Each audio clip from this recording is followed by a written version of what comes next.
పరిడి వెళ్ళాలంటే ఇలా ఒకరికొకరు అన్ని సిద్ధాంతాలను కూడా పక్కన పెట్టి కలిసి ఉండాలి అనే ఒక సద్భావనతో ఈ కార్యక్రమం వారు ఏర్పాటు చేశారు. రాజకీయాలకు అతీతంగా అలైబలై నిర్వహించడం బాగుందన్నారు సినీ నటుడు నాగార్జున.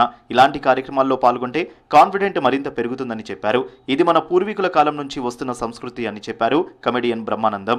ఈ కార్యక్రమం ద్వారా ఆత్మీయత, ఆప్యాయత ప్రస్తుత సమాజానికి తెలుస్తాయన్నారు. మీరు 2005 నుంచి 20 ఏళ్లుగా ఈ అలైబలై కార్యక్రమాన్ని నిర్వహిస్తున్నారు. అండ్ ఇది రాజకీయ పార్టీలకి అతీతంగా ఎవరైనా, ఏ కల్చర్ అయినా ఎవరైనా ఇక్కడికి రావచ్చు.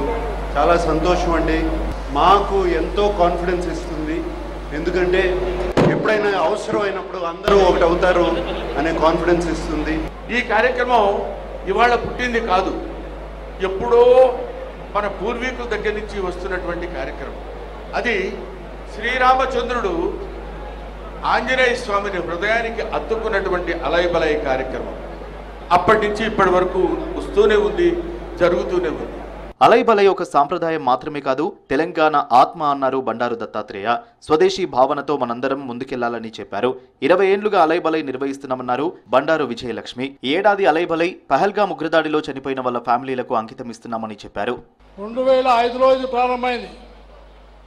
దాదాపు 21 సంవత్సరాల నుంచి ఈ అలైబలై కొనసాగుతుంది. దాంతోపాటు ఇంకా అనేక మంది మేధావులు అలాంటి వాళ్ళందరూ కూడా ఈ వేదికలో పాల్గొనడం చాలా నాకు సంతోషంగా అనిపించింది. అలైబలై కేవలం ఒక సాంప్రదాయం మాత్రమే కాదు, ఇది మన తెలంగాణ ఆత్మ, సోదరభావం మరియు జీవన విలువల ప్రతీక.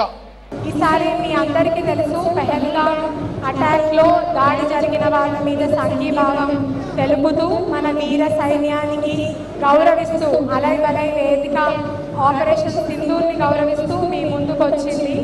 మనందరికీ తెలుసు, ఒక్కసారైతే జాలిపడి వదిలేస్తాం, అదే పదే పదే జోలికి వస్తే అమ్మోరు జాతరే అది చెప్పే సందేశమే అలైబలై. మనం కూడా అందరం కలిసిమెలిసి ఉండాలి. అలైబలై సందర్భంగా మొత్తం 84 రకాల వంటకాలు ఏర్పాటు చేశారు. అచ్చమైన తెలంగాణ వంటలు బోటీ ఫ్రై, పాయ, తలకాయ కూర, డబుల్ కమీటా, మటన్, చికెన్, జొన్న రొట్టెలతో పాటు బిర్యానీలు ఏర్పాటు చేశారు.